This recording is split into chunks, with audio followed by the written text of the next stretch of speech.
learning more today about a new state budget plan from the North Carolina Senate.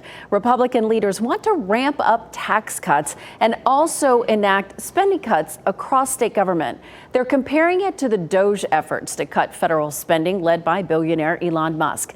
WRAL state government reporter Will Doran has been digging through the new budget plan and joins us now. Will, what's the main takeaway?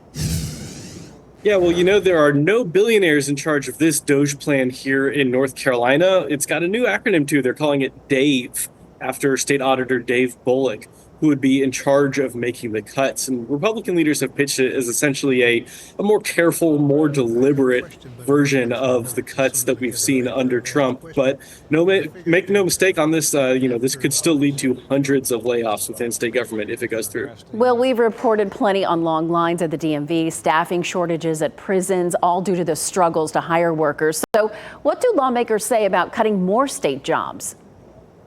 Last night, Senate Leader Phil Berger told us that this is about cutting a, quote, bloated bureaucracy in state government. And many of these cuts are aimed at community colleges and universities. Every agency in the state, every part of the government would face some level of cuts, but many of them could just get away with cutting some vacant positions that they've got on the books. It's really higher ed where state lawmakers want to take a much deeper cut to what we've been paying for.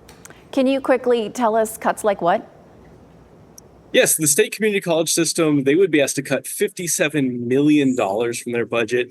Public universities would be required to cut $40 million more. And public schools could also see tens of millions of dollars in canceled programs and other cuts from K through 12 schools.